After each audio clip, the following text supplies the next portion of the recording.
The cold Oregon soil was still damp from the morning's drizzle, a fine mist clinging to the dark suits and black dresses like a second skin. It was 2025, but the rituals of death felt ancient, timeless. 78-year-old Elizabeth Miller stood by the freshly dug grave, the scent of turned earth and cloying lilies filling her lungs. She felt a hollowness that went deeper than the 6-foot void in front of her. It was the emptiness of a life lived in the quiet echo of someone else's voice. Her husband, Richard, was gone, and with him, the entire architecture of her existence seemed to have crumbled. Her son, David, stepped forward to the temporary lectern. He cleared his throat, pulling a folded piece of paper from his impeccably tailored suit jacket. He was a real estate developer, and even in grief, he looked like he was about to close a deal. "We are gathered here," David began, his voice practiced, projecting a sense of solemn authority that didn't quite reach his eyes, to celebrate the life of Richard Miller. A pillar of the community, a titan of industry, a man who understood the value of a firm foundation, both in business and in life. Elizabeth watched him, a stranger in her son's skin. He spoke of Richard's achievements, listing them like assets on a balance sheet: the acquisition of a small lumber company in the 90s, the successful pivot to commercial properties in the early 2000s. He used words like legacy, portfolio, and return on investment. He was eulogizing a brand, not a husband, not a father. To David's side stood his wife, Chloe, a woman who lived her life through a phone screen, a lifestyle influencer whose influence Elizabeth had never quite understood. Chloe's head was bowed, a mask of sorrow perfectly composed for the small crowd. But Elizabeth's old eyes didn't miss the subtle shift. Chloe's left hand, hidden behind David's back, held her phone. Her thumb was moving, a slow, steady swipe, swipe, swipe. It wasn't the frantic scroll of social media. It was the measured, assessing pace of someone browsing real estate listings. Zillow. Or something like it. The gesture was so small, so discreet, yet it felt like a physical blow, a desecration. David was winding down. He built a great life for us, a beautiful home, a legacy that will stand the test of time. And as we lay him to rest, we commit to honoring that legacy, to building upon the foundation he so generously provided. Thank you. Polite, scattered applause rippled through the mourners. As David stepped back, he placed a hand on Chloe's back, and she finally looked up, her eyes misty, but her makeup flawless. She pocketed her phone with a practiced smoothness that spoke of 1,000 similar movements. They looked like the perfect grieving family, a picture of strength. But Elizabeth saw the cracks. She saw the appraisal in their eyes. They weren't just mourning a man, they were assessing an estate. Back at the house, the air grew thick with the aroma of catered food and forced sympathy. Neighbors and old friends of Richard's milled about the living room, a room Elizabeth had decorated 40 years ago. Each painting, each piece of furniture, held a memory. The worn armchair where Richard read the paper, the scuff mark on the baseboard from when David was 5 and rode his tricycle indoors. The house was a living album of her life. People came to her in waves, their faces etched with pity. "He was a good man, Elizabeth. I'm so sorry for your loss. If there's anything you need, anything at all." She would nod, murmur her thanks, her hand clutching a teacup that had grown cold. She felt like a museum exhibit. The grieving widow. People looked at her, spoke at her, but she wasn't sure they truly saw her. David was a consummate host, navigating the crowd with a drink in one hand and a consoling arm for a shoulder here, a sad smile there. Chloe flitted at his side, her voice a soft coo.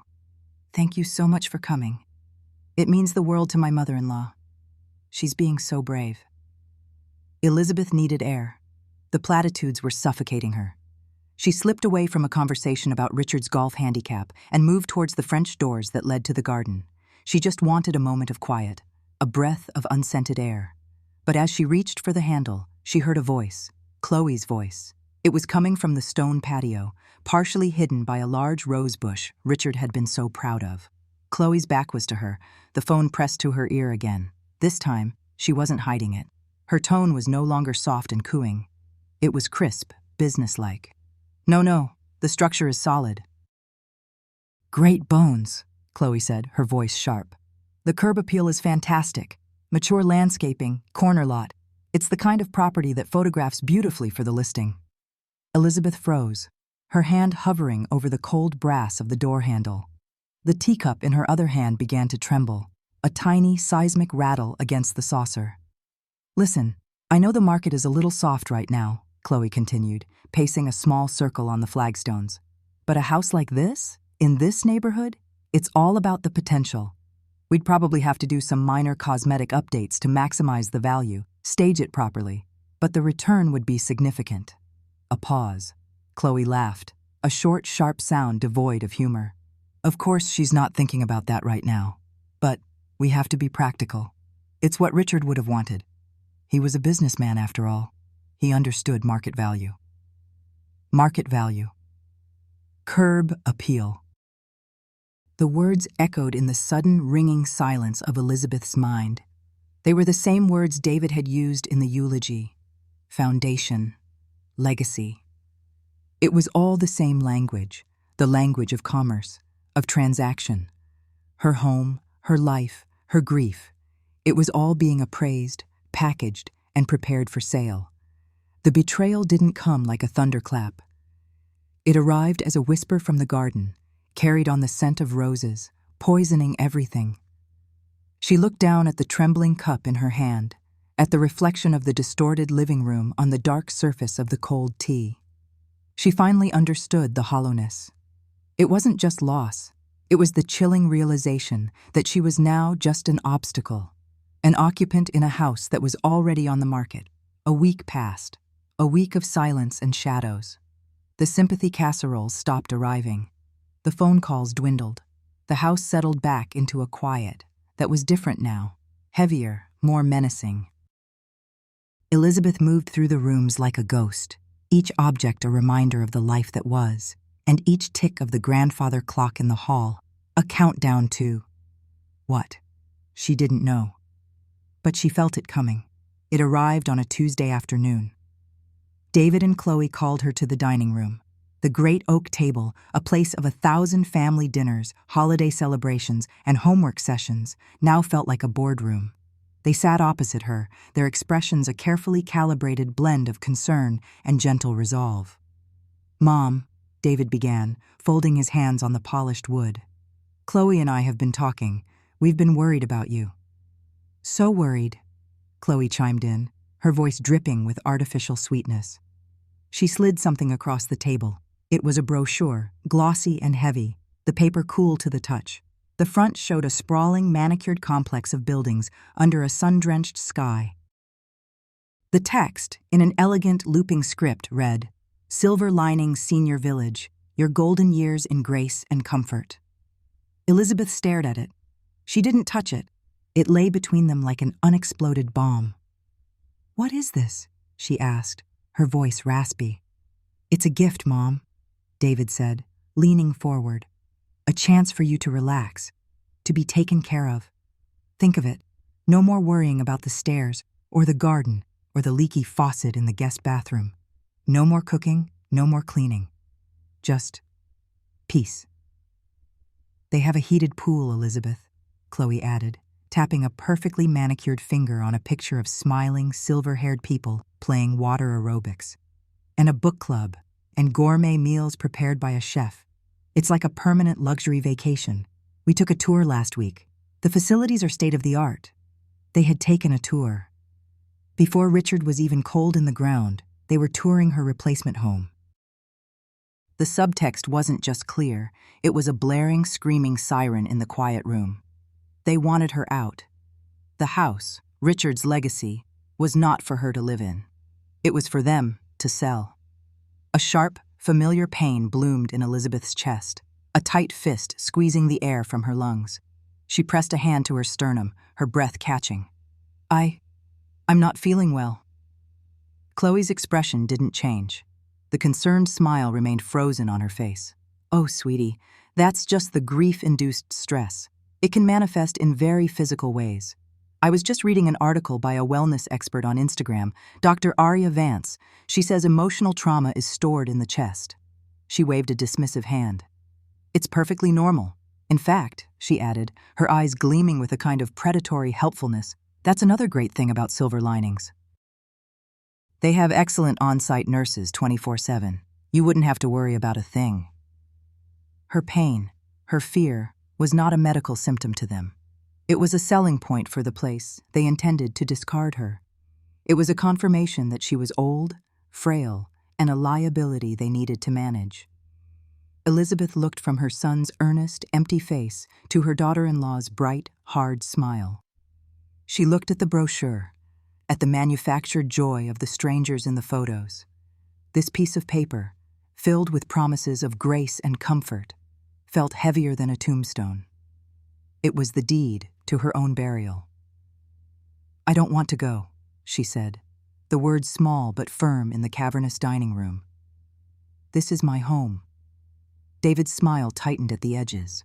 "Mom, we're just thinking about what's best for you." "No," Elizabeth said, finding a sliver of strength in the rising tide of betrayal. "You're thinking about what's best for you." The silence that followed was different. The pretense had cracked. For a moment, she saw a flash of raw frustration in David's eyes, a flicker of annoyance in Chloe's. Then, just as quickly, the masks were back in place.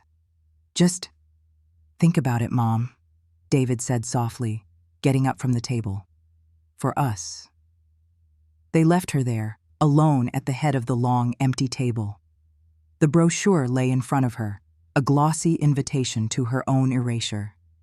She didn't move for a long time. She just sat, listening to the silent walls of her house, wondering how quickly they could turn into the walls of a prison. She didn't have to wonder for long. Her quiet resistance was met not with arguments or anger, but with a soft, suffocating web of control, woven with the silken thread of concern for her safety. The prison bars began to materialize, one by one. The first was the car. A few days after the brochure incident, David found her in the kitchen, staring out the window at the wilting rose bush. "Morning, Mom," he said, his voice unnervingly cheerful. He poured himself a coffee. "I was just coming out of the driveway and, well, you gave me a bit of a scare yesterday." Elizabeth turned. "What are you talking about?" "You were pulling in, and you almost clipped the mailbox," he said, shaking his head with a look of deep paternal worry. "Your reaction time, it's just not what it used to be. I would never forgive myself if something happened to you. So, just for a little while you're getting back on your feet, I think it's best if I hold on to your car keys." He held out his hand. It wasn't a request. It was a gentle, loving command. She hadn't driven the day before. She hadn't even left the house.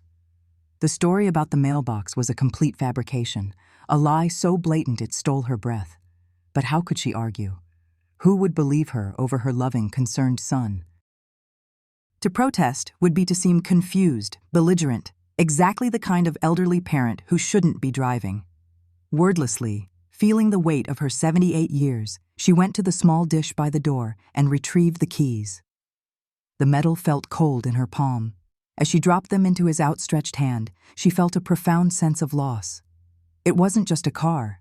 It was her freedom, her ability to simply leave. He pocketed them with a reassuring pat on her shoulder.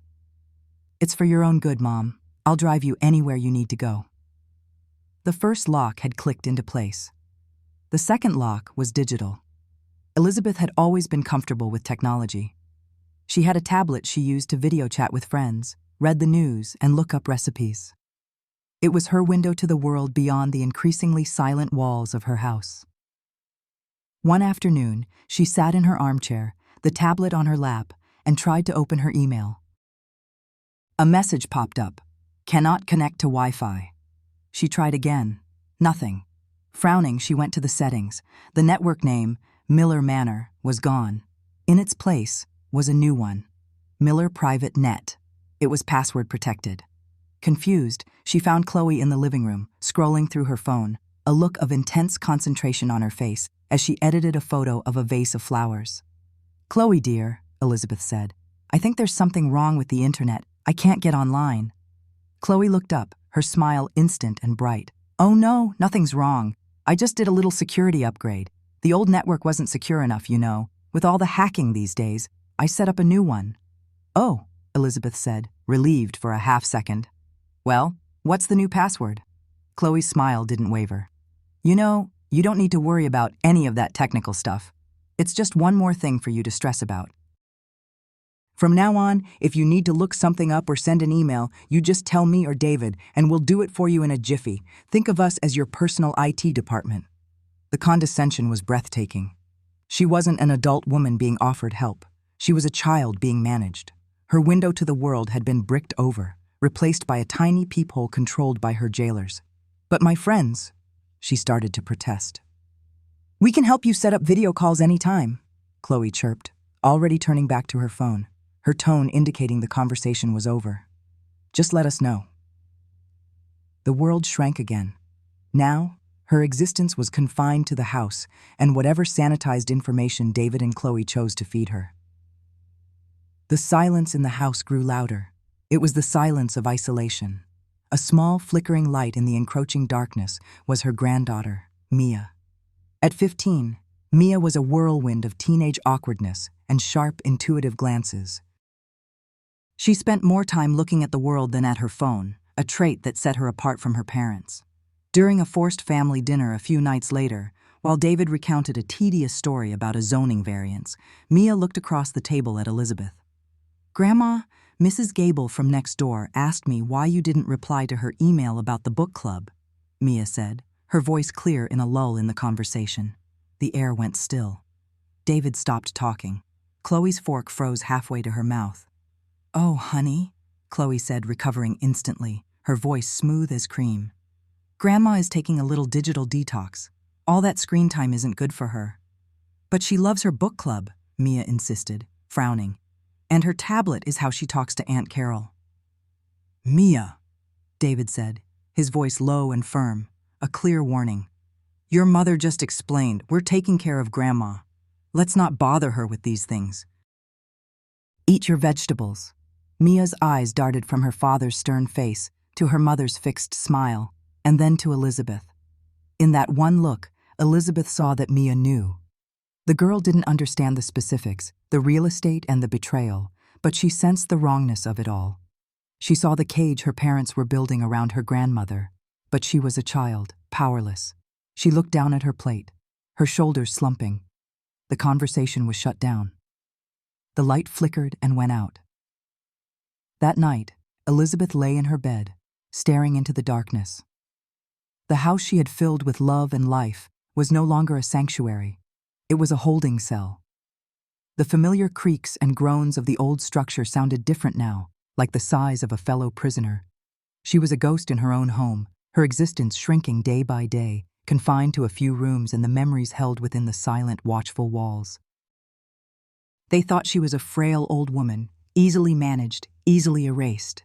They were tending to her grief, they said. But Elizabeth knew better. They weren't tending to her grief. They were cultivating it, hoping she would wither and fade, leaving behind nothing but a vacant property with fantastic curb appeal.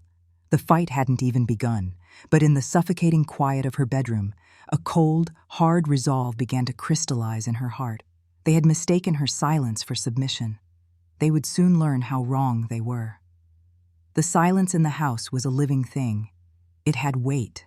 It pressed down on Elizabeth, filling the spaces once occupied by Richard's laughter, his footsteps on the stairs, the low murmur of the television he always kept on for company. Now, the only sounds were the ones the house made on its own, the groan of settling wood, the hum of the refrigerator, the faint whisper of the vents. They were lonely sounds, sounds that amplified her isolation. David had taken her keys. Chloe had changed the Wi-Fi password. They called it keeping her safe, letting her rest. But Elizabeth knew what it really was. It was the careful, methodical construction of a cage. Her world, once as wide as the garden she tended and the town she drove through, had shrunk to the four walls of this house. The house she had filled with love, now a monument to her irrelevance. Her days bled into one another, measured not by clocks, but by the meals Chloe brought to her on a tray, always with a brittle, influencer-ready smile that never reached her eyes. It was during one of these long, silent afternoons, sitting in the armchair Richard had loved, that the memories began to surface, unbidden and sharp. They weren't the good memories, the ones of anniversaries or shared jokes. They were the memories of the end, of Richard's final months. It started with a sound, an echo in her mind. A cough. Not a simple, clear-your-throat kind of cough. It was a deep, rattling sound, wet and persistent, that seemed to shake his entire frame. It had started subtly, a minor annoyance, but it grew, becoming the soundtrack to their last autumn together. She could see him so clearly, sitting in this very chair, a blanket over his knees, his shoulders heaving with the effort of it. She remembered the tissue he'd pressed to his lips, the way he'd look at it, a flicker of fear in his eyes, before he crumpled it away. "It's just a cold, Dad," David had said, his voice laced with that casual, dismissive authority he'd adopted. He'd clap his father on the shoulder, a gesture that was supposed to be reassuring but felt more like a punctuation mark, ending the conversation. "You just need to rest up." "I feel so weak, son," Richard had rasped one evening, his voice thin as paper. "Not just tired, weak. Like the strength is just seeping out of me." "It's old age, Dad," David had answered, not even looking up from his phone, scrolling through what Elizabeth assumed were stock prices or property listings. "It happens to everyone. We can't all be spring chickens forever." Elizabeth remembered the knot of dread in her own stomach. "David, maybe we should take him to a specialist," she had pleaded, following him into the kitchen. "Dr. Evans is a good GP, but this seems different. It's been weeks." David had sighed, the sound of a man burdened by the foolish anxieties of his mother. "Mom, a specialist? Do you know what they charge? For a cough? He's fine. It's a lingering bug. Chloe's been giving him her elderberry syrup and those organic wellness shots. He'll be fine." Chloe had been there, leaning against the marble countertop, her own phone in hand, probably framing the perfect shot of her acai bowl for Instagram. She'd nodded in agreement without looking up. "The stress of a hospital visit would be worse for him, Elizabeth. We don't want to put him through all that for nothing. The immune system is all about positive energy, positive energy." The words tasted like ash in Elizabeth's memory. Richard hadn't needed positive energy.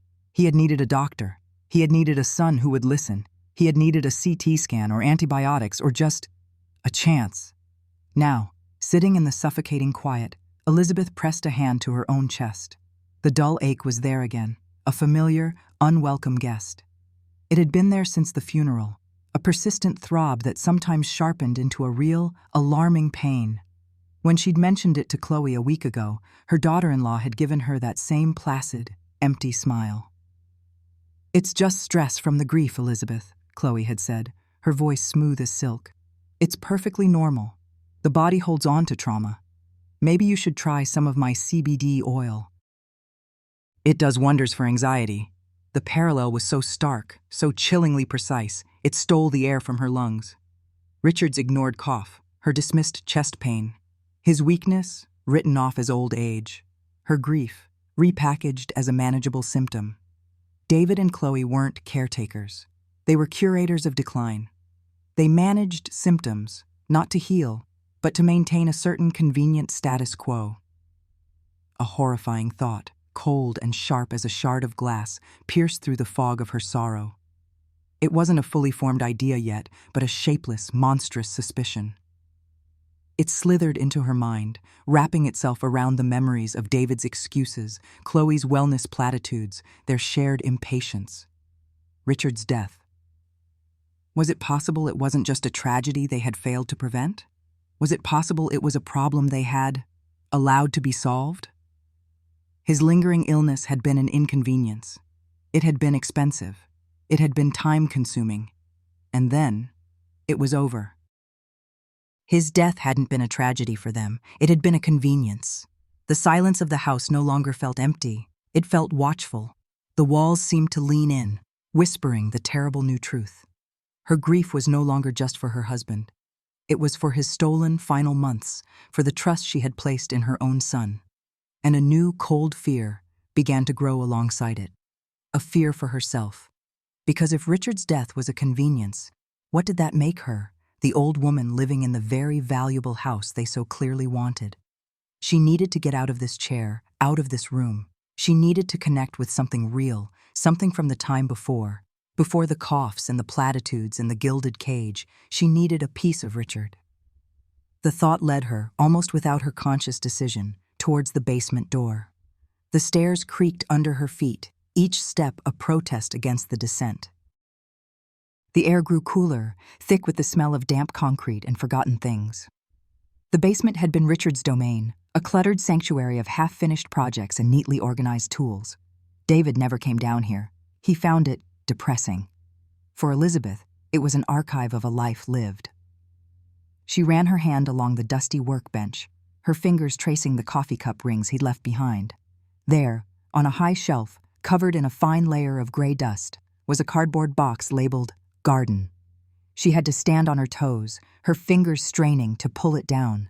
It was heavier than she expected. Inside, nestled amongst old seed packets and clay pots, were her tools. The familiar weight of the hand fork, the trowel, the weeder. She picked up her favorite trowel, its wooden handle worn smooth and dark from years of her grip. It was a sturdy, old-fashioned thing, a gift from Richard decades ago. He had customized it for her. A secret place for a secret gardener, he'd called it. The wooden handle was hollow, not by design, but by his patient, loving hands. He had carefully drilled it out, creating a small, hidden compartment, and fashioned a snug wooden plug for the end.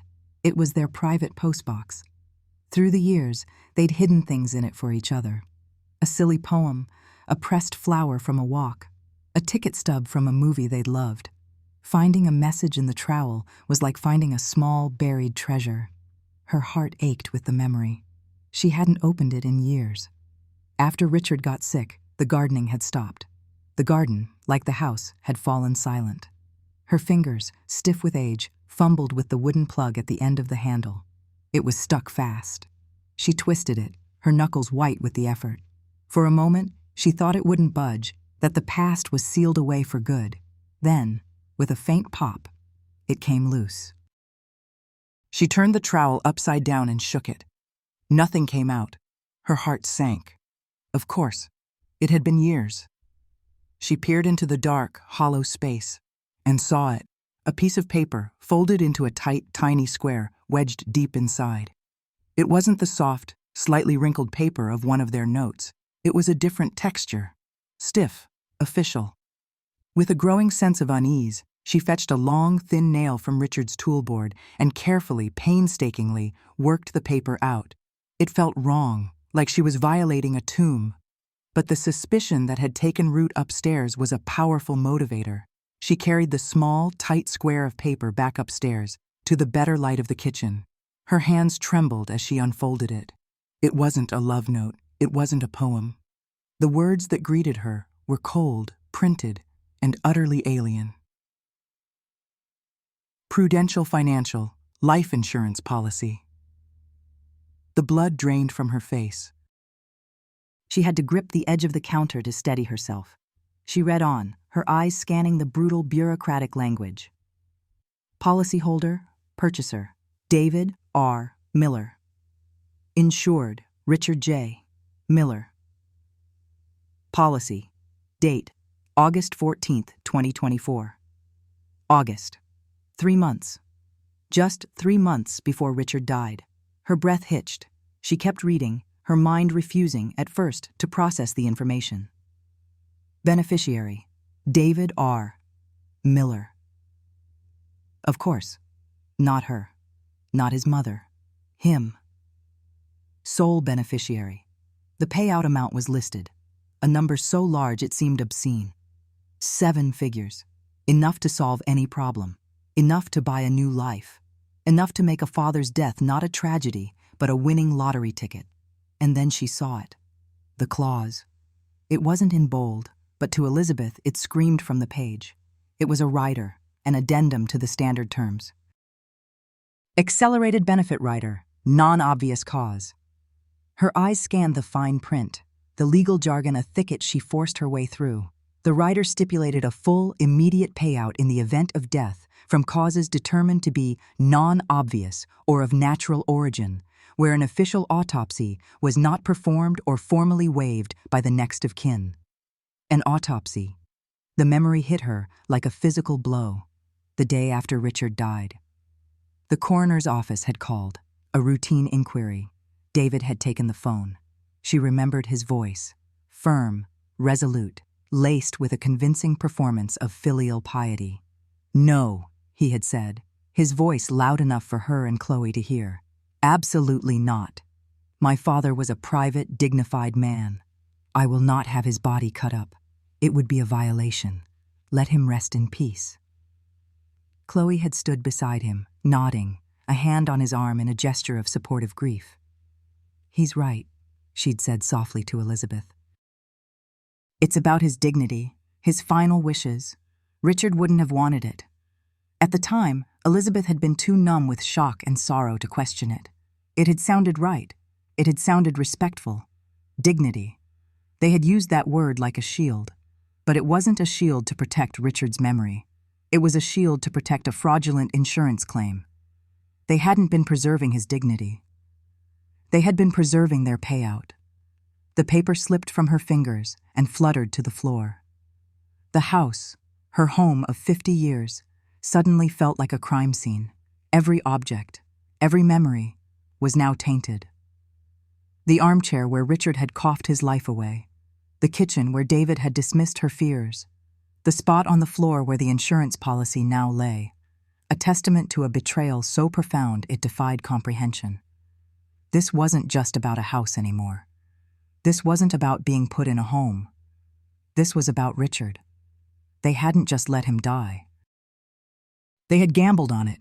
They had bought a ticket on his life and waited for their number to be called. The suspicion was no longer a shapeless monster. It had a name. It had a policy number. The Quiet War had just received its declaration. The insurance policy was a cold, hard fact in a world that had become a gaslit fog. Elizabeth knew she couldn't keep it in the house. It was evidence, her first and perhaps only piece of leverage. She folded it carefully, the sharp creases a map of her son's betrayal, and went to her bedroom. She pulled out an old photo album, one from before David was born, filled with pictures of her and Richard when they were young, and the future was a promise, not a threat. She slipped the policy between a photograph of them on their honeymoon and a protective plastic sheet, a secret buried within a memory.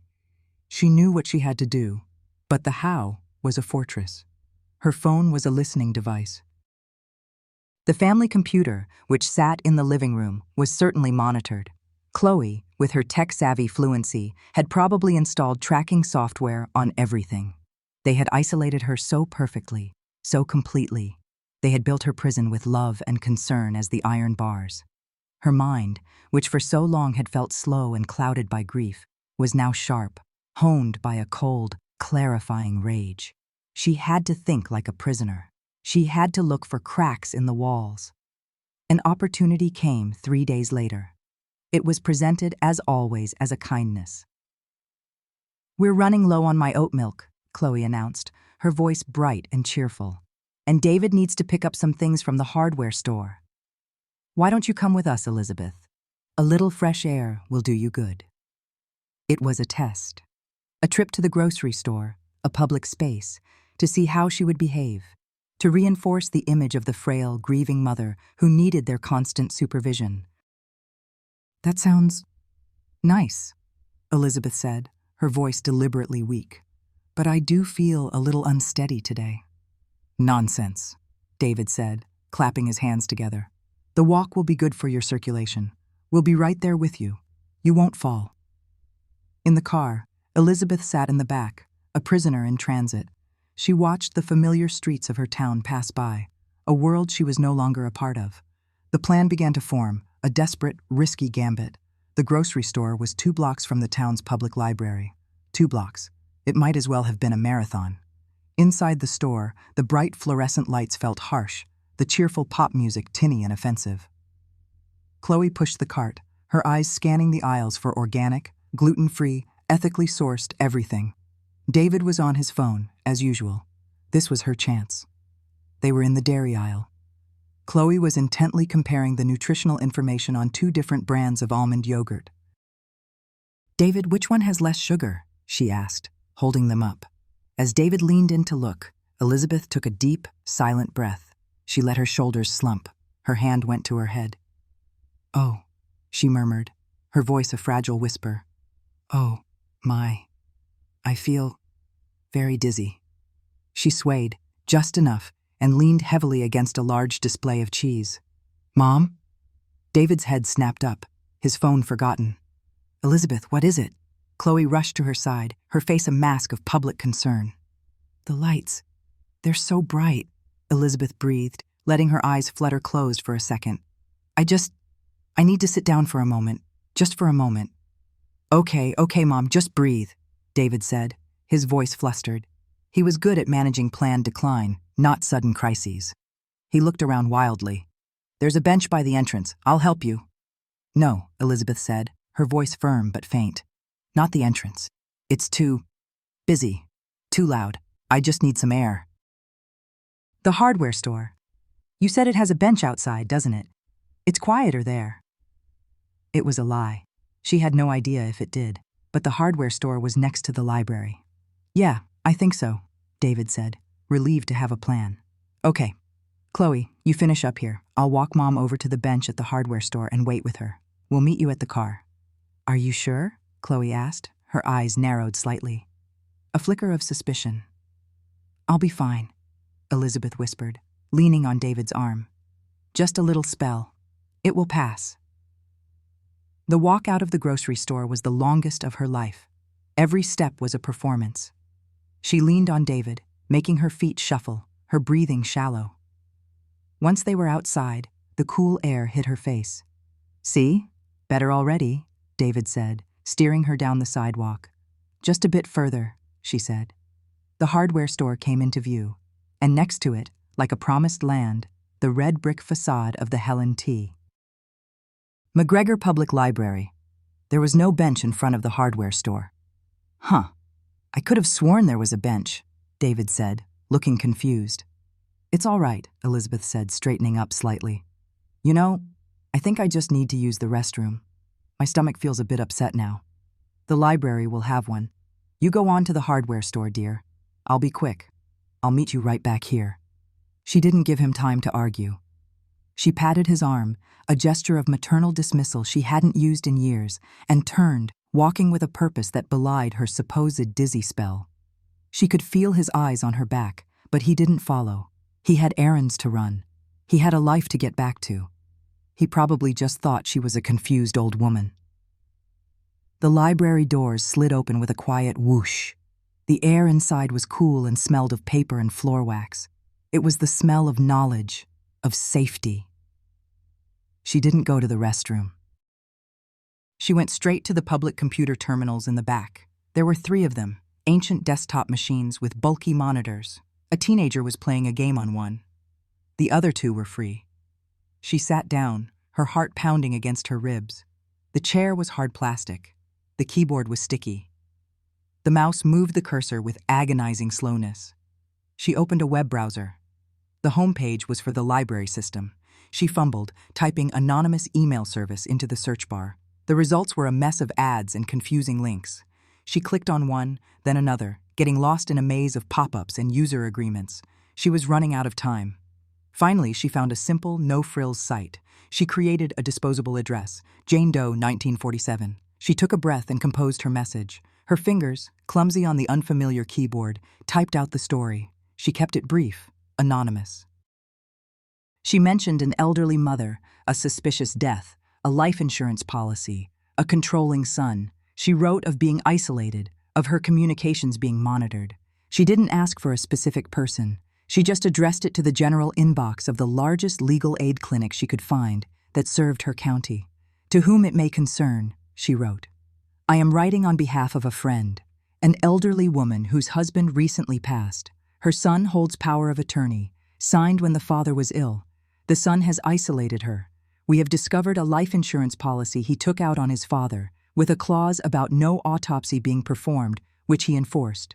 We fear for her safety and financial security. She has no access to her own funds. What are her legal options? She hit send. The screen blinked. Your message has been sent. It was done. A single flare shot into the darkness. Now, all she could do was wait, and she had no idea how she would see the reply. She quickly logged out, cleared the browser history, and walked as calmly as she could to the restroom. She splashed cold water on her face, looked at the old woman in the mirror.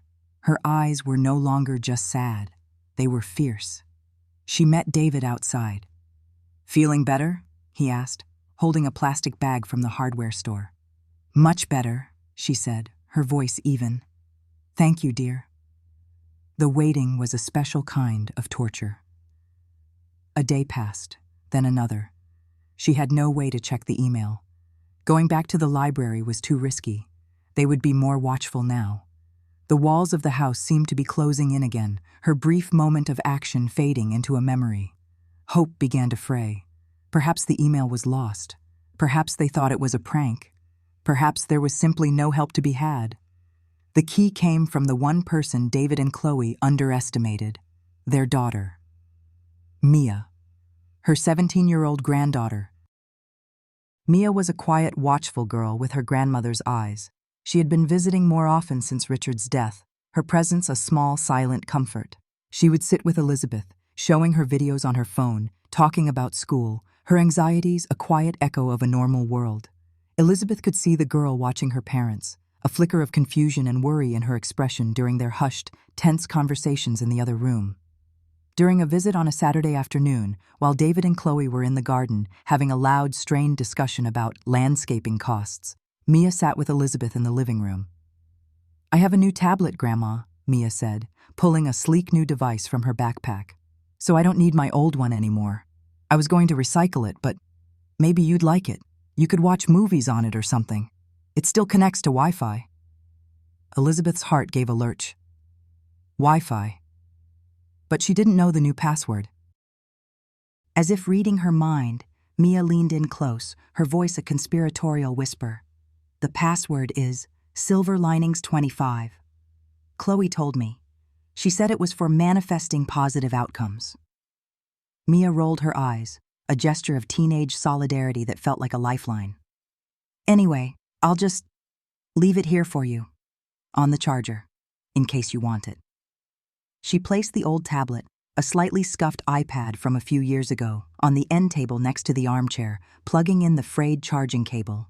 It was a Trojan horse, an offering, a key. Later that night, long after they had all left and the house was once again submerged in its suffocating silence, Elizabeth reached for the tablet. Her hands trembled as she picked it up. She turned it on. The screen flickered to life. It was logged into Mia's accounts, her email, her social media, her photo apps. Elizabeth knew she shouldn't pry, but a thought struck her. The library. The anonymous email. With fumbling fingers, she opened the tablet's web browser. She went to the anonymous email site.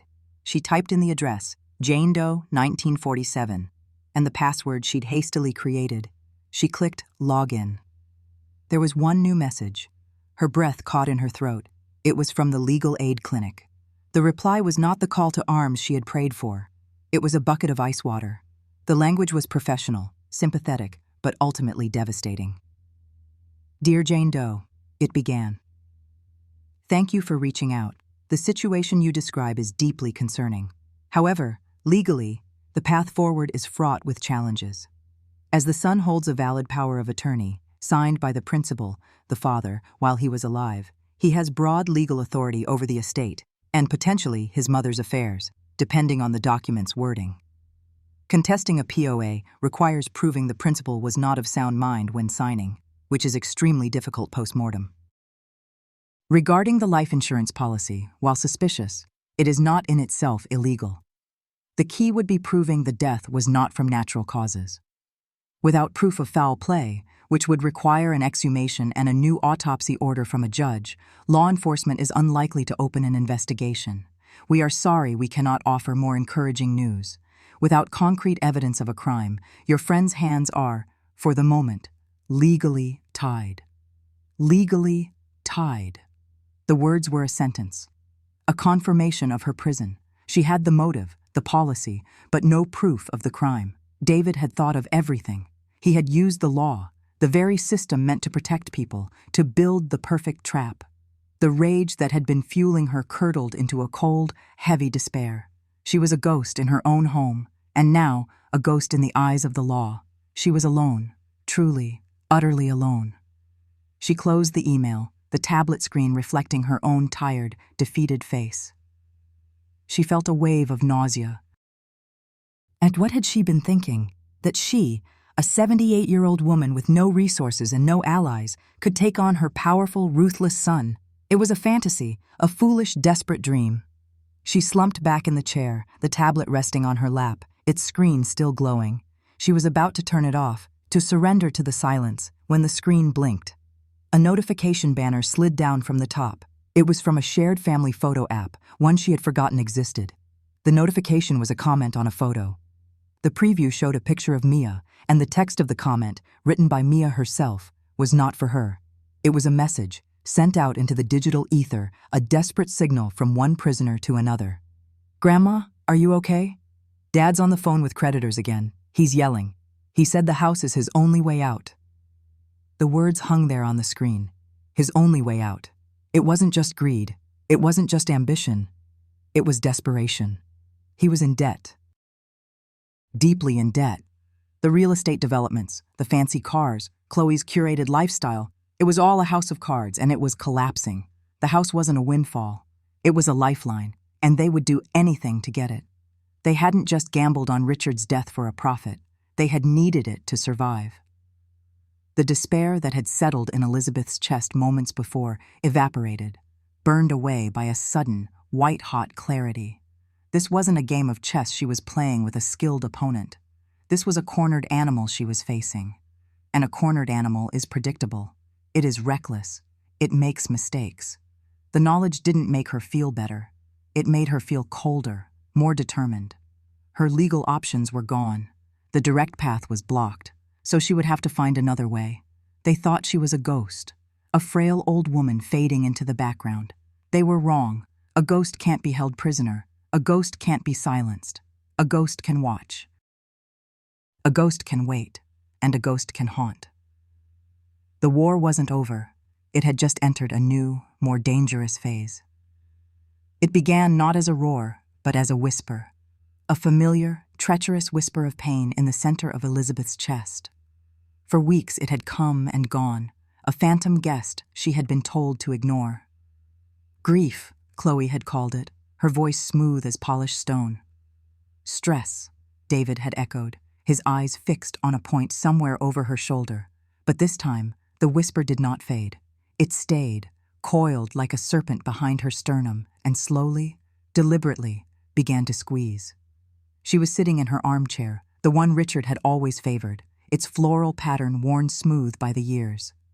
Outside, the late afternoon sun cast long, lazy shadows across the lawn. A car passed on Willow Lane, its tires making a soft shushing sound on the asphalt. It was a perfectly peaceful scene, a snapshot of the suburban dream they had so carefully constructed.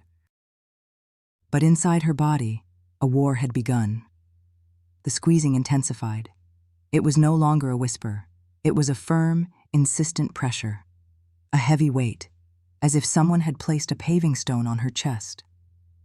She drew in a breath, a shallow, ragged thing that did nothing to ease the tightness. She looked at her hands, resting on the arms of the chair. They seemed distant, disconnected from her. Then came the new sensation. A dull ache starting in her left shoulder. It felt like a muscle pull at first, the kind you get from lifting something too heavy, but it didn't stop in her shoulder. It began a slow, terrifying crawl down her arm, a trail of fire under the skin. It snaked past her elbow, tingling and burning, a malevolent current reaching for her wrist, her fingers. Her left hand began to feel numb, clumsy. This was not grief. This was not stress. This was a textbook, a diagram from a health pamphlet she'd once seen at the doctor's office. A red, jagged line of lightning striking from the chest down the arm. A heart attack. "David," she said. Her voice was thin, a reedy sound that was swallowed by the quiet of the living room. David was at the dining table, his laptop open, the glow of the screen illuminating the tense set of his jaw. He was scrolling, always scrolling, his finger tracing patterns on the trackpad. Chloe was across from him, her phone propped up against a vase of wilting hydrangeas. She was adjusting her hair, checking her reflection on the dark screen. "David," Elizabeth said again, louder this time. The word cost her. The pressure in her chest ratcheted up another notch. He looked up, his expression one of weary impatience.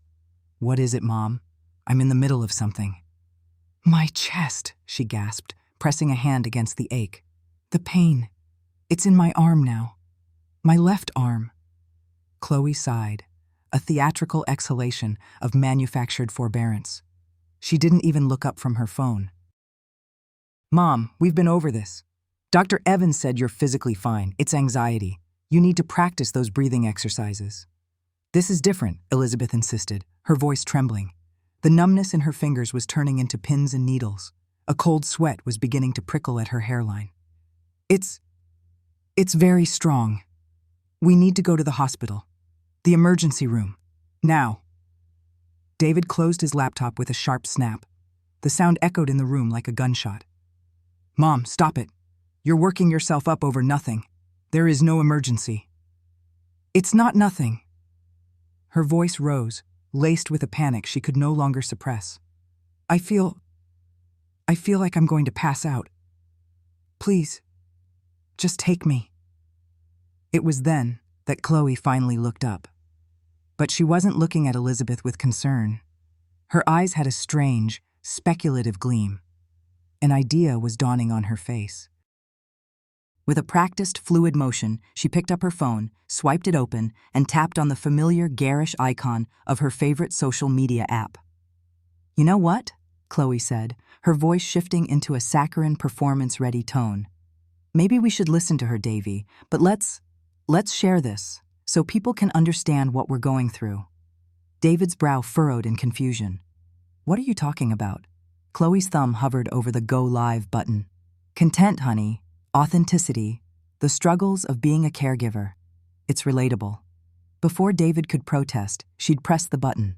A small red light appeared in the corner of her screen. She held the phone up, angling it to frame both herself and Elizabeth in the background. A study in contrasts. Chloe, polished and composed. Elizabeth, pale, sweating, one hand clutching her chest.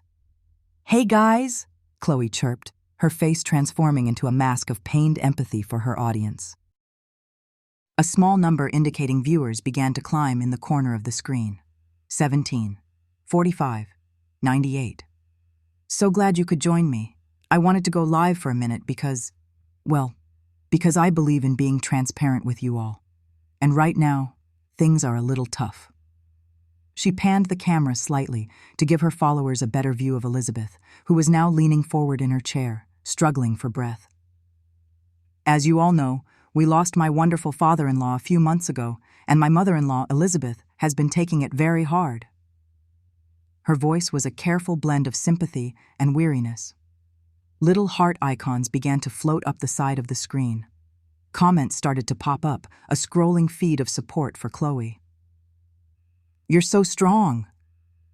"Sending love." "Elder care is the hardest job." "Elizabeth, honey, can you tell everyone what's wrong?" Chloe prompted, aiming the phone's lens directly at her mother-in-law's face. Elizabeth stared at the phone, at the small, dark lens that was capturing her agony and broadcasting it for strangers to consume. The betrayal was so profound, so audacious, it almost eclipsed the pain in her chest. Almost. I think I'm having a heart attack," she managed to say, the words tight and strained. Chloe let out a soft, sad little laugh. It was a perfectly calibrated sound. "Oh, sweetie, see guys, this is what I mean. The grief, it can manifest in such physical ways. It creates these theatrical episodes. She gets very, very dramatic to get attention. It's a classic symptom of complicated grief, and it's part of the daily struggle. My mom did the same thing. It's so hard to set boundaries. You're a saint, Chloe." "We've had the doctor check her out completely," Chloe continued, her voice dropping to a conspiratorial whisper. Her heart is strong as an ox. This is psychological. It's a performance of pain. And our job, she said, her eyes glistening with unshed crocodile tears, is to just ride it out with love and patience. The serpent in Elizabeth's chest gave a vicious final squeeze. The pain was no longer just pressure. It was a crushing, cracking force. It radiated outwards, up into her jaw, down her arm, a blinding, white-hot agony. The room began to tilt. The edges of her vision turned gray and fuzzy. Through the haze of pain, she saw David. He was just standing there watching Chloe's performance, his face a mixture of anxiety and... was that relief? Relief that Chloe had found a way to frame this, to manage it, to turn his mother's potential death into a story that made them look like heroes. "No," Elizabeth whispered, a single word of defiance. She had to get out. If they wouldn't take her, she would go herself. With a surge of adrenaline born of pure survival instinct, she pushed herself up from the chair. Her legs were unsteady, trembling violently. But they held. She took one step, then another, her hand outstretched toward the front door as if it were a life raft in a churning sea. The journey across the 10 feet of living room carpet felt like a mile-long trek across a desert. "Mom, what are you doing?" David's voice, sharp with alarm. Not alarm for her health, but for her defiance. "Hospital," she gasped, her hand reaching the wall, her fingers tracing the plaster as she shuffled towards the entryway. "Get back in your chair, right now." She ignored him. She could see the front door, the brass handle, the deadbolt, freedom, a chance. She fumbled with the doorknob, her numb fingers struggling to get a grip. Suddenly, David was there, his body a solid wall between her and the door. He placed his hands on her shoulders, his grip surprisingly strong. "I said you're not going anywhere." "Let go of me," she said, her voice low and guttural. She tried to shrug him off, but the pain in her chest was stealing all her strength. "You're not well, Mom," he said. And the sound of his voice. It was the same voice he used on business calls when he was about to close a deal. A mask of false concern, hiding a steel trap of panic. It was a voice designed to soothe and control. "You're confused. You're agitated. You need to stay here, where we can look after you." She looked up into her son's face, the face she had once cradled in her hands, the eyes she had taught to see the world, and she saw nothing there. No love, no pity, no humanity. Just the cold, hard calculation of a man terrified of losing his prize. He would let her die. He would stand here and watch her die on the floor of the house he so desperately wanted. "You are my son," she breathed, the words a curse. "And that's why I'm doing this," he said, his voice smooth as silk. "To protect you from yourself." With a swift, deliberate movement, he reached past her and turned the deadbolt. The click of the lock was the loudest sound she had ever heard.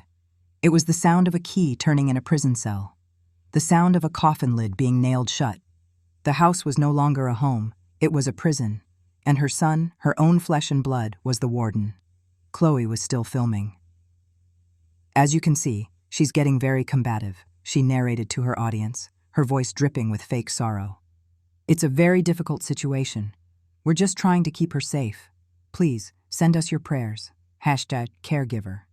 Life, elder abuse. Awareness. Oh wait, not that one. #family first." In that moment, staring at the man who had just condemned her to death, something inside Elizabeth Miller shifted. The fear, the pain, the decades of quiet submission, they were all burned away by a sudden clarifying fire of pure, cold rage. Her resolve, which had been worn down and eroded over years of neglect, hardened into something new, something solid, something unbreakable. If he was the warden, then she would be the most dangerous prisoner he had ever known. She stopped struggling. Her body went limp in his grasp. She let out a long, shuddering sigh, a performance of her own, a performance of defeat.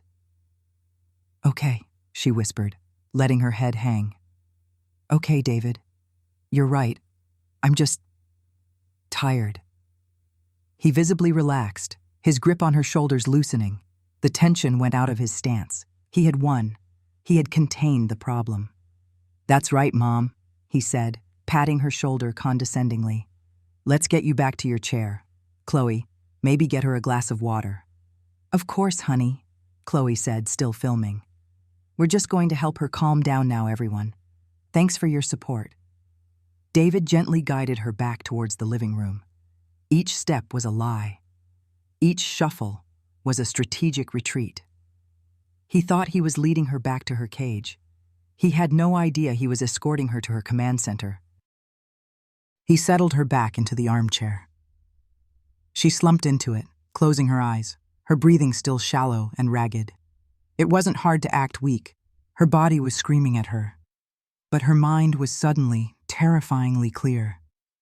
The pain was an alarm bell, and it was telling her she had only minutes. I just want to rest," she murmured, her voice faint. "In my room. Please, I don't want to be on camera." It was the perfect move. It appealed to their desire to be seen as compassionate. Forcing a sick old woman to stay in the living room while she was being filmed might look bad, even to Chloe's most devoted followers. Chloe lowered her phone slightly, a flicker of uncertainty on her face. "Yeah, maybe that's for the best. We should give her some privacy." She wasn't ending the stream, of course. She just turned the camera to her own face. "Okay, guys, we're going to help Mom get to her room so she can lie down." It's so important to respect their dignity, even when they're not themselves. David nodded, eager to de-escalate. "Come on, Mom, I'll help you." He helped her to her feet again, his arm around her waist. She leaned on him, letting him take her weight, playing the part of the frail, defeated woman to perfection. They moved slowly down the hallway, a funereal procession, past the gallery of smiling family photos on the wall, a lifetime of lies. Past the grandfather clock that had ticked away the seconds of her gilded cage. They reached her bedroom door. The room was neat, tidy, a testament to a life of quiet order. It smelled of lavender and old books. "Here you go," David said, his voice soft again. He helped her to the edge of the bed, and she sank onto the comforter. "Just lie down, rest. The feeling will pass." He was already backing out of the room, eager to get back to his laptop, his debts, his plans. Chloe was lingering in the doorway, her phone still held up, capturing the final scene of their manufactured drama. "We'll check on you in a little bit, Elizabeth," Chloe said. "Just try to sleep." Elizabeth didn't answer. She just lay on her side, facing the wall, her back to them. She listened as David pulled the door almost closed, leaving it open just a crack. He didn't want to lock her in her room. That would be too obvious, too cruel. He just wanted to be able to hear her, to monitor her. She lay perfectly still, her breathing shallow. She listened to their footsteps retreat down the hall. She heard their muffled voices from the living room. Chloe, still narrating her tale of noble suffering. David, the low murmur of his replies. They thought she was contained. They thought the crisis was averted. Her own crisis, however, was peaking. The pain was a relentless, crushing vice. Her vision was tunneling. A strange metallic taste filled her mouth. She knew, with the certainty of a condemned soul, that she did not have long. Minutes, maybe less. Slowly, fighting against the waves of agony and the screaming protest of her muscles, she moved.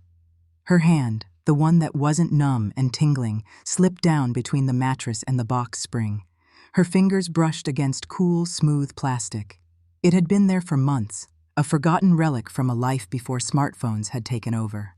A small, blue flip phone, an old pay-as-you-go model she had kept for emergencies after a bad storm had knocked out the power years ago. She had charged it once a month, a habit ingrained from Richard's insistence on preparedness, a habit that was about to save her life. Her fingers closed around it. The cheap plastic felt like the most precious artifact on Earth. With agonizing slowness, she drew it out. Her hands were shaking so badly she could barely hold it. She flipped it open. The small screen lit up with a pale, blue glow, displaying the time and a full battery bar, a silent testament to a forgotten routine. Her thumb, clumsy and trembling, moved over the keypad. The numbers were large, easy to see. She pressed the first one. 9. The sound of the beep was deafening in the silence of the room. She paused, listening. No reaction from the living room. She pressed the second number. 1. The beep. Her heart hammered against the wall of pain in her chest. She pressed the final number. 1. She moved her thumb to the green send button. This was it. The point of no return. The final gambit. She took a deep, ragged breath that sent a fresh spear of agony through her chest. She pressed the button. The phone made a small connecting trill, and then the line began to ring. 1 ring, 2 rings. It felt like an eternity. Then, a voice, calm, professional, female. 911, what is the location of your emergency? Elizabeth pressed the phone tighter to her ear. She had to get the words out. She had to make them count. She marshaled what was left of her strength, pushing the words up from her diaphragm, past the crushing weight on her chest. She would not sound hysterical. She would not sound confused. She would sound like a witness. My name, she said, and she was shocked by the clarity and coldness of her own voice. Is Elizabeth Miller. Okay, Elizabeth. What is your location? I am at 124 Willow Lane. She enunciated each word perfectly, a small miracle of will. 124 Willow Lane. Okay. What is the nature of your emergency? Here it was. The moment that would shatter everything. She closed her eyes, picturing David's face, Chloe's phone, the click of the deadbolt. The images fueled her. She took another ragged breath. She spoke with chilling, absolute clarity. I am being held hostage. There was a fraction of a second of silence on the other end of the line. The dispatcher's professional calm did not waver, but Elizabeth could sense the shift, the gears turning, the protocol changing. Ma'am, can you repeat that? I am being held hostage, Elizabeth said again, the words like ice chips. My son, David Miller, is refusing to let me seek medical attention. She paused, letting the weight of that sink in, before delivering the final, irrefutable blow. I believe I am having a heart attack. Okay, Elizabeth. Stay on the line with me. We are dispatching police and paramedics to your location immediately. Is your son with you now? Is he armed? He is in the living room. I am in my bedroom. I don't believe he is armed. He has locked the front door. He will not let me leave. She could hear the click-clack of a keyboard on the dispatcher's end. The sound of a different world. A world where rules were followed and help was on its way. Okay, Elizabeth, help is coming. Just keep talking to me. Can you tell me what you're feeling? Crushing chest pain, she said, her voice finally starting to fray at the edges. Pain in my left arm. Numbness. I can't breathe. The effort of the call was costing her everything. The gray at the edges of her vision was closing in, but she had done it. She had fired the gun. Now all she could do was wait for the bullet to land. It didn't take long. It started as a faint, almost imperceptible sound, woven into the fabric of the quiet afternoon. A high-pitched wail, so far away it could have been the wind, but it wasn't the wind. It grew steadily, a rising, insistent crescendo. A single siren, then another joining it, their voices weaving together into a chorus of urgency.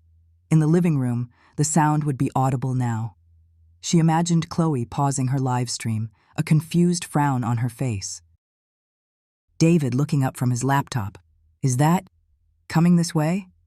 The sound grew louder, closer, an undeniable wave of noise rolling down the peaceful tree-lined street. It was no longer distant. It was in the neighborhood. It was on their block. Then, the sound was overwhelming. A cacophony of sirens, screaming and echoing off the houses, right outside. It was a sound that didn't belong on Willow Lane. It was the sound of chaos, of emergency, of lives being torn open. Elizabeth heard a chair scrape loudly in the living room. David's voice, sharp and panicked. What the hell is that? Chloe's voice, high-pitched. Are they stopping here? Oh my God! David, are they stopping here?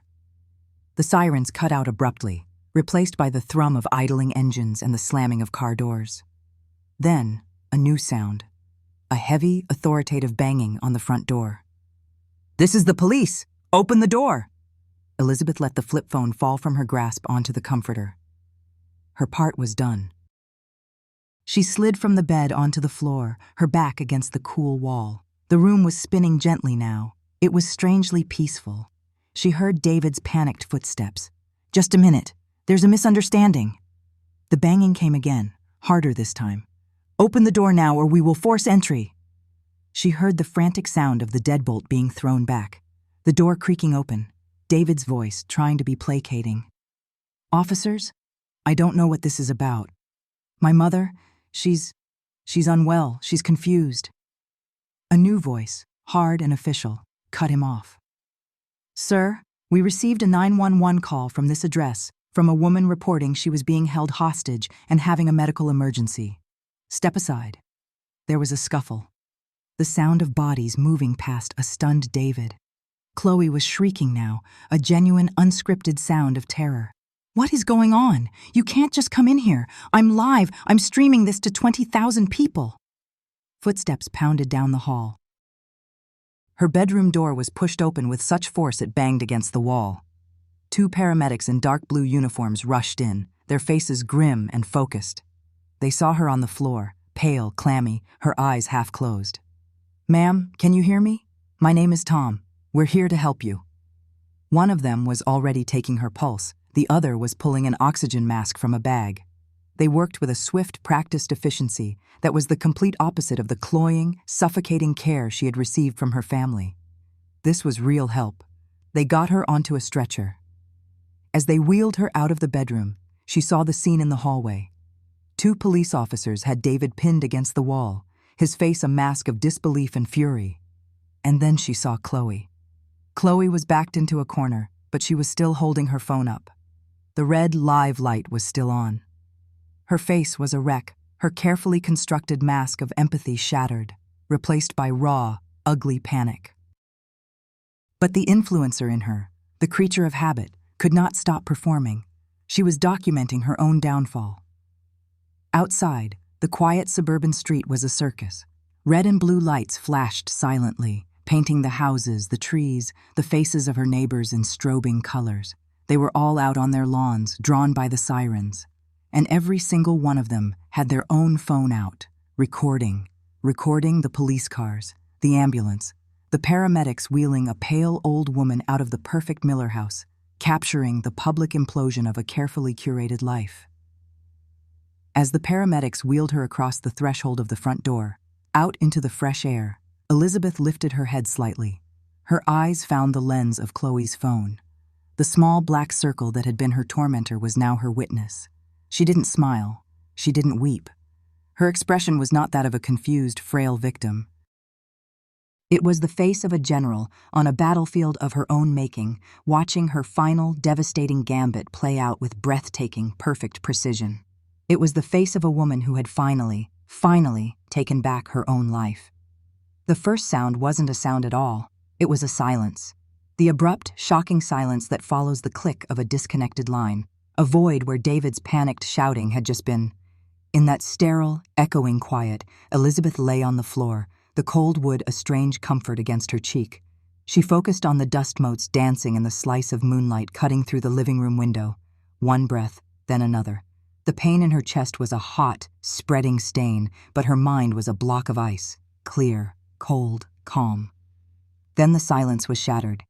Not by David's fist on the door this time, but by something distant. A mournful cry that grew steadily, insistently, into a wail. A siren. Then another, layering over the first, a duet of impending consequence. David, on the other side of the door, must have heard it too. The frantic pounding stopped. She heard a choked sound, a gasp of disbelief. She heard Chloe's voice, thin and reedy. "David, what is that? David, what did you do?" The wail grew into a roar, resolving into the crunch of tires on the driveway, the slamming of heavy doors. Blue and red lights began to flash, strobing across the living room, painting the walls in frantic, pulsing colors. It was like a grotesque disco, a macabre celebration. Heavy footsteps on the porch, a loud authoritative knock.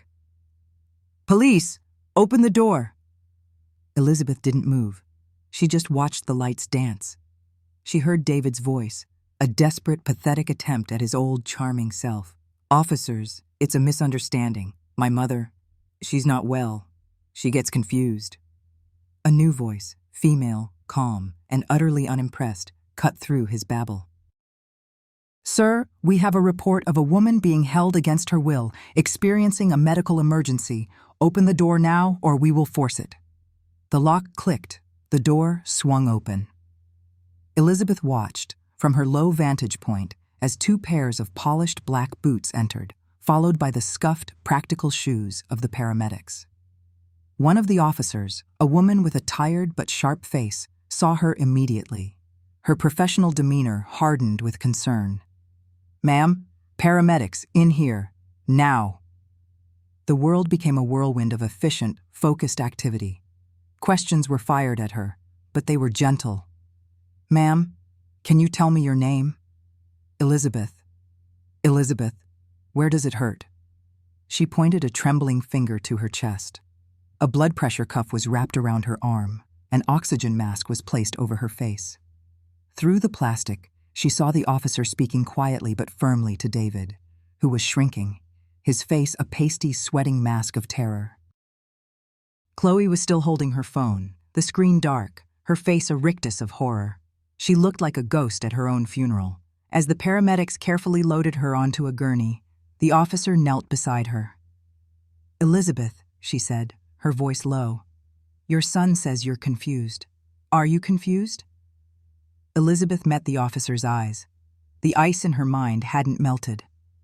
"No, officer," she said, her voice muffled but clear. "I have never been more clear in my entire life." The journey from the house to the ambulance was a surreal parade. Neighbors stood on their lawns, silhouetted by the flashing lights, their faces a mixture of shock and morbid curiosity. And there, at the edge of the driveway, was the first news van, a camera already pointed in her direction. As they lifted her into the ambulance, she saw Chloe finally look up from her phone, her eyes wide not with concern for her mother-in-law, but with the dawning, catastrophic realization that she was being filmed. Her perfect life, her curated brand, was being documented in its moment of death.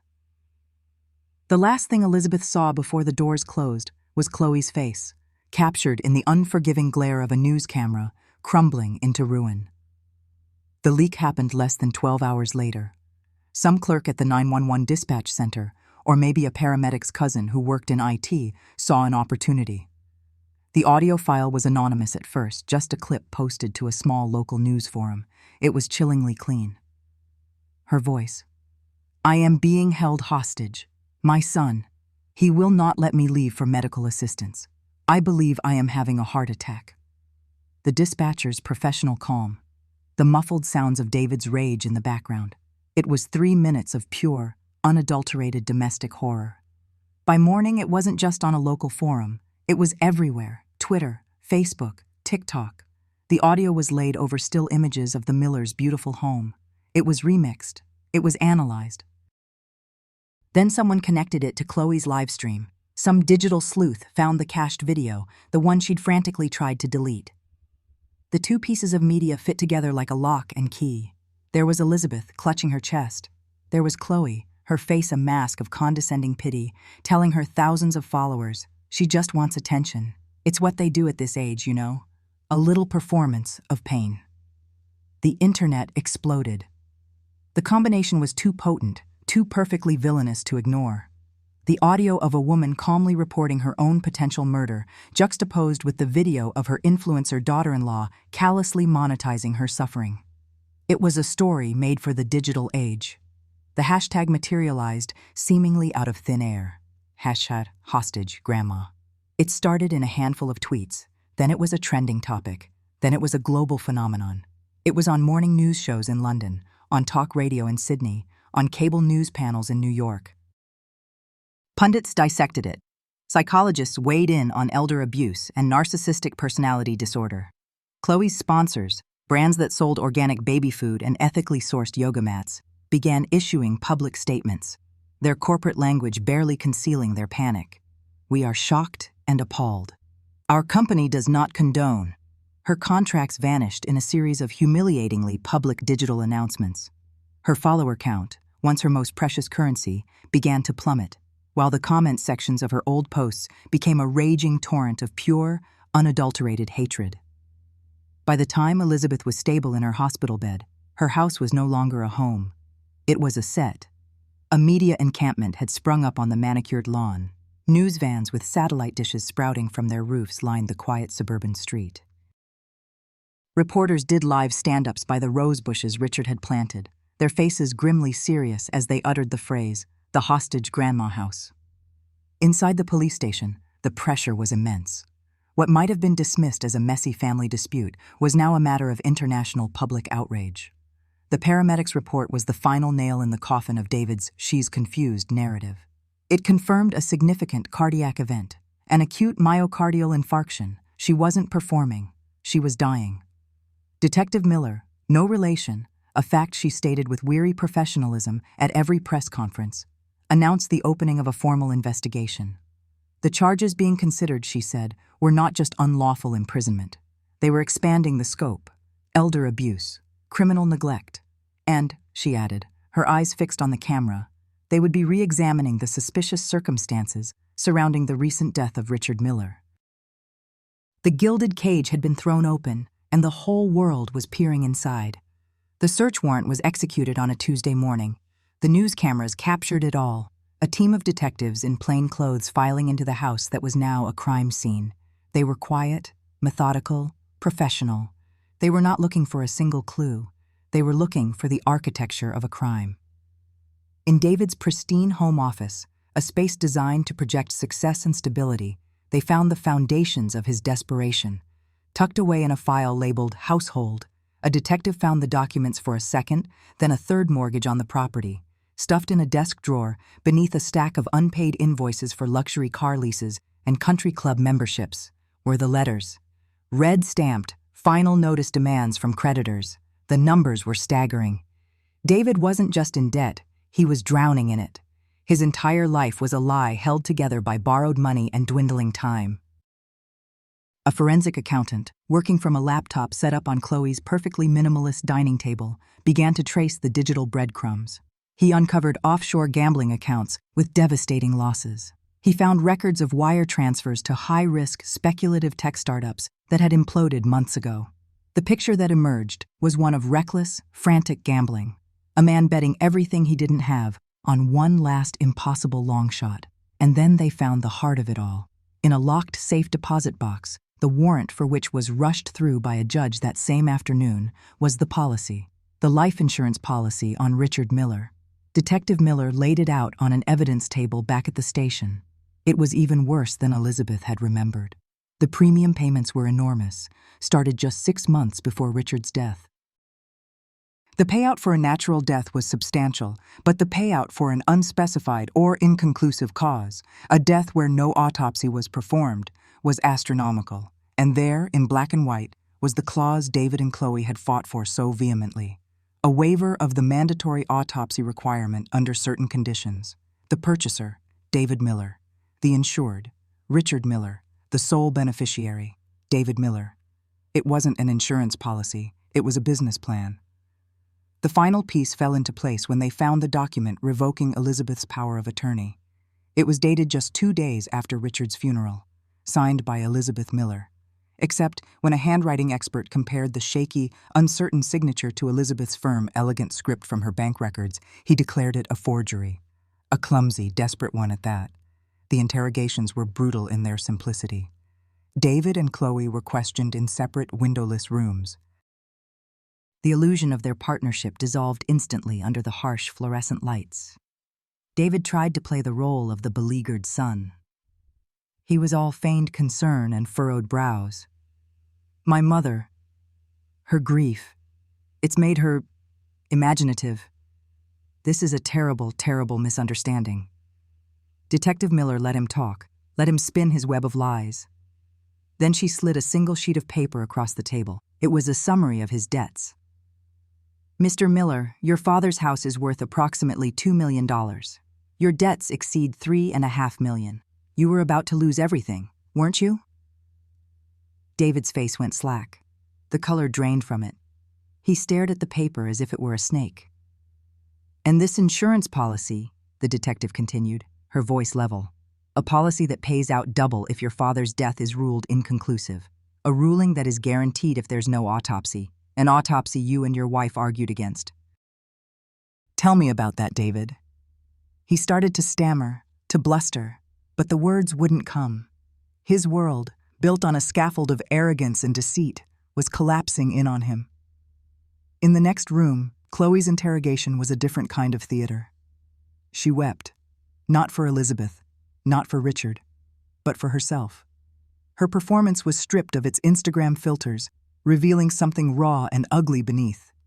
It wasn't my idea, she sobbed, mascara running in black rivers down her cheeks. It was David, the money, the pressure. He was a different person. He told me it was the only way.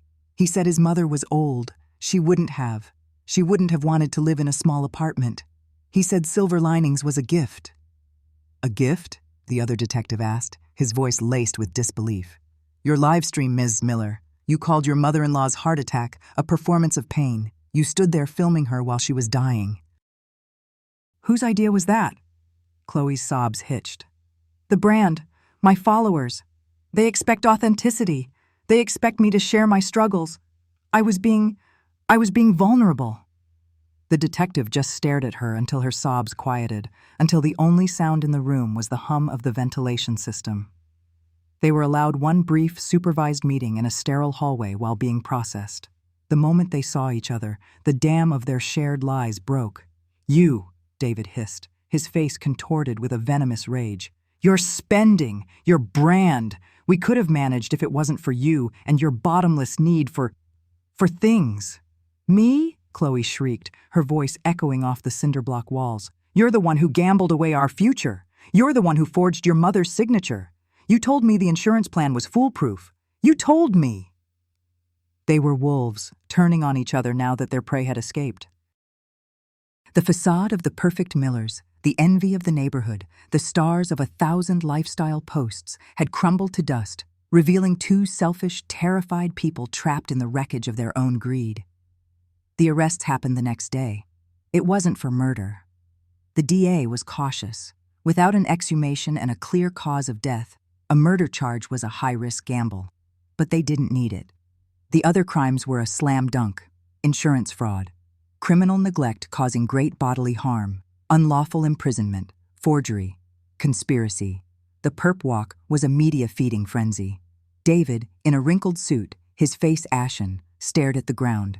Chloe, attempting to hide her face with her hair, looked like a fallen angel, her beauty curdled by public scorn. The flashbulbs popped like gunfire. They lost the house, seized by the government to pay off a fraction of their debts. They lost their reputation, now a permanent stain on the internet's long memory. They lost their marriage, which had only ever been a business partnership, and as the doors of the police cruiser slammed shut, they lost their freedom. The hospital room was an oasis of quiet. The air smelled of antiseptic and clean linen, a stark contrast to the musty scent of secrets in her old house.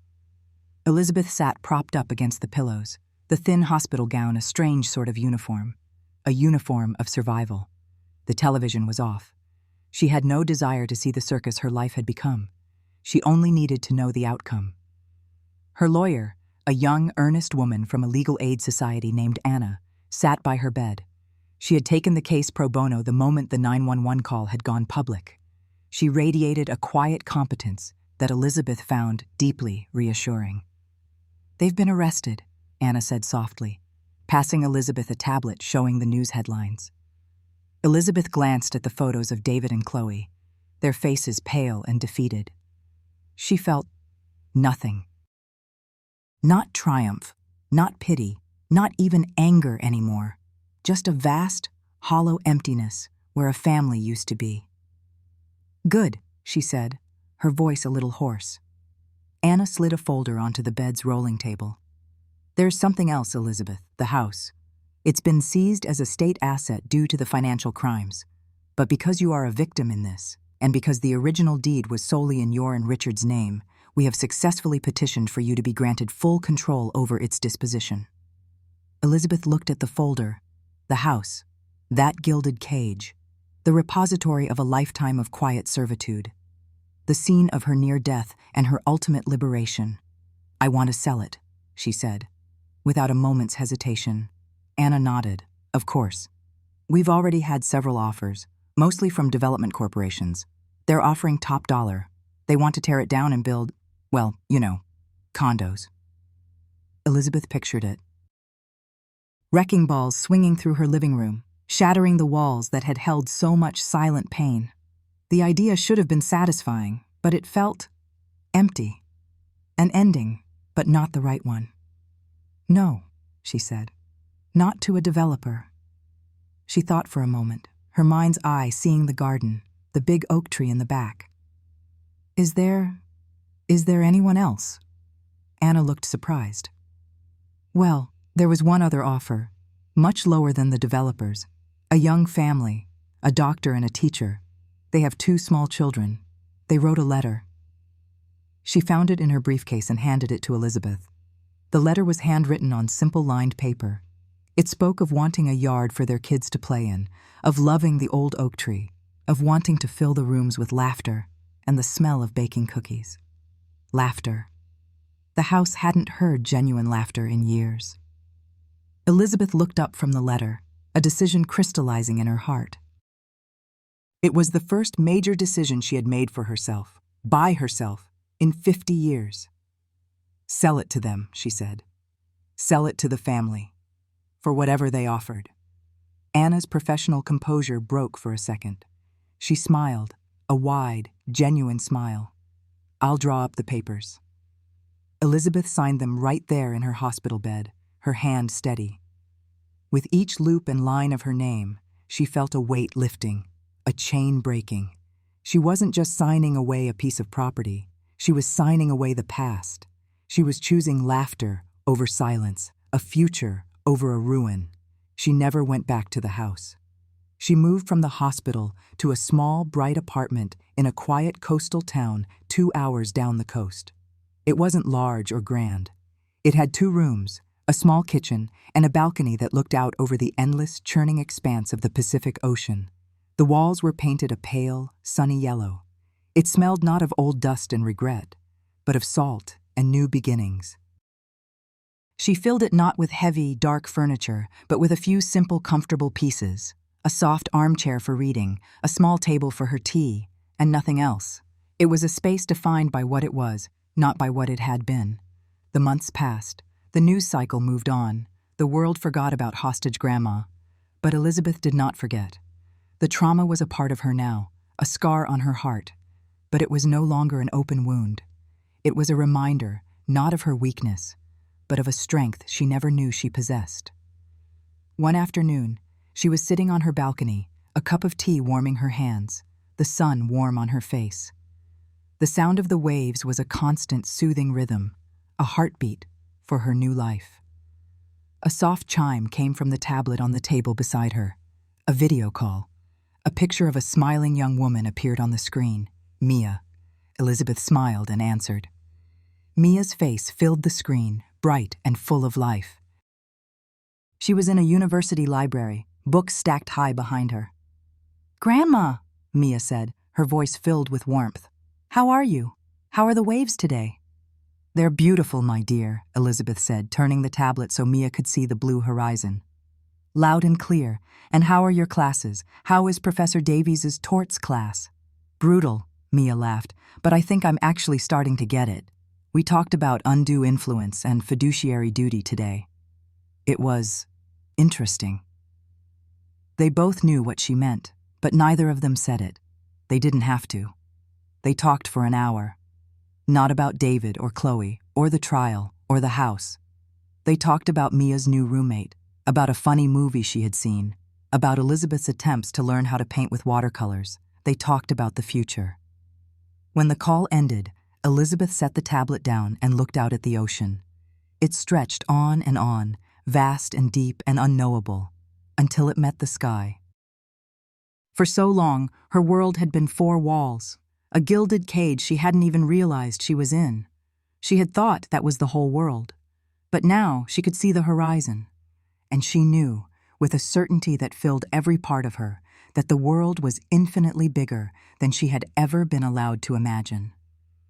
A gentle breeze, smelling of salt and freedom, lifted a strand of her gray hair. Elizabeth Miller closed her eyes, took a deep breath, and for the first time in her 80 years of life, felt truly, completely, and gloriously free.